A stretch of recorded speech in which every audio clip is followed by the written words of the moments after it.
There is a dramatic development in the deadly terrorist attack in Benghazi, which left 4 Americans dead, including our U.S. ambassador, Christopher Stevens. 3 members of a U.S. security team on the ground in Benghazi that night, there when all of this was unfolding, now say that they were indeed ordered to stand down for half an hour while that attack was underway. In an exclusive Fox News interview, they tell Bret Baier the orders came from the top CIA officer at that secret annex, which was about a mile away from the diplomatic compound.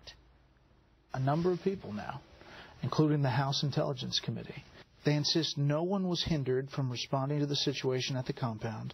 The committee's wording was, quote, "There was no stand-down order given to American personnel attempting to offer assistance that evening." So what do you say to that? No, it happened. It happened on the ground. All I can talk about is what happened on the ground that night. To you? To us. To myself twice, and to Tig once. It happened that night. That happened. We were told to wait stand down. We were delayed 3 times. Republican Texas Congressman Louis Gohmert is vice chairman of the Judiciary Subcommittee on Crime, Terrorism, and Homeland Security, and he joins us now. Good morning, Congressman. Good morning, Martha. Good to see you without having to photobomb. It's yeah. Good to see you. That was fun.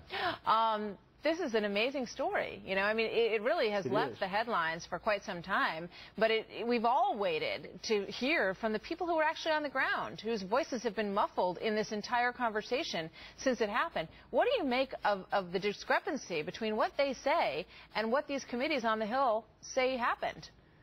Well, the House Intelligence Committee, it's composed of good people that mean well, want to do well, but their problem is they get information from the intelligence officials that give them the administration line. I mean, I can give you an example.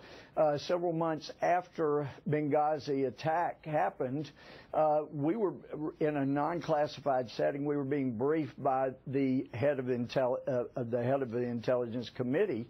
And he was saying a number of things I knew from personal people I trusted with my life, that some of the things he was saying was not right. And I finally couldn't remain silent when he said, and listen, I know that some of you have been told that there is nobody at Walter Reed, or that there are people at Walter Reed that were suffered injuries at Benghazi. And he said, I can promise you there's nobody at Walter Reed that was hurt at Benghazi. I couldn't sit quiet anymore, and I yelled out, "That's not true. I had lunch with one out there yesterday."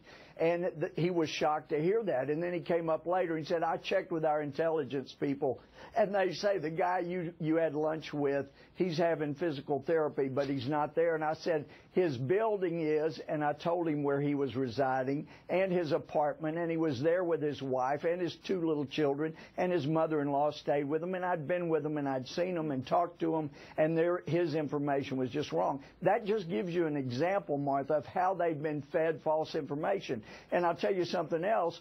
I had after over a year after Benghazi, I had an intelligence officer who was working North Africa at the time of Benghazi. I finally saw him. I said, "Where have you been?" He said, "I've been scared." I said, "Oh, come on. You've never been scared a day in your life." He said, "They have made me scared, and I am out of intelligence, out of the government."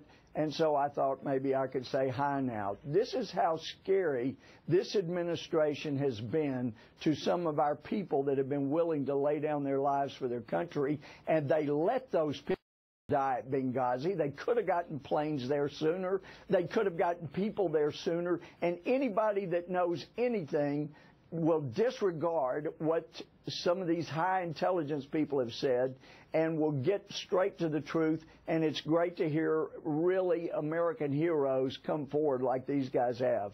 I'm going to ask you a silly, simple question, perhaps. Why? Why would all these people be told not to talk?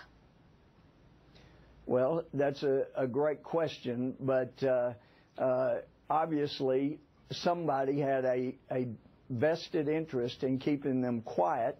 And well, look at Petraeus. We find out that the administration knew about his affair for nearly a year. Why did they sit on it until Petraeus knew that the Susan Rice talking points were a lie, and then they run him out so he can't be out there blasting that.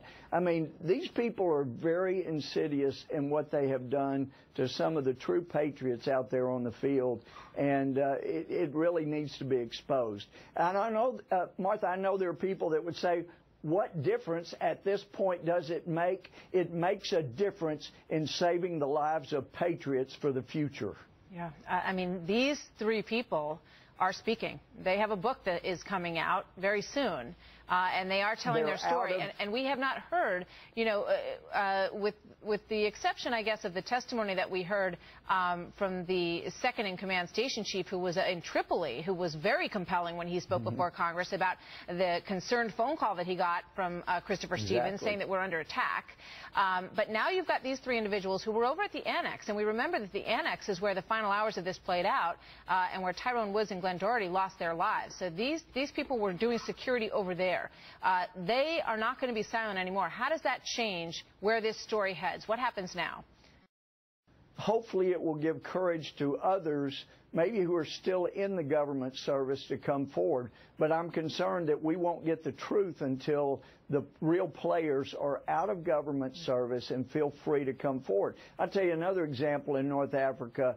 I was talking to for a CIA operative in a Muslim country in the area, and he told me that he personally had evidence that President Morsi in Egypt was trying to hire somebody to kill General al-Sisi. I asked all our people, do you know anything about that? They said, no, there's no evidence of anything like that. I asked General al-Sisi in the presence of some of our embassy people, and he said, yes, we knew we had evidence he was trying to get me killed. A lot of information there. They're not always forthcoming. You bet. Thank you very much for being with us, sir. Great to be with you, Mark.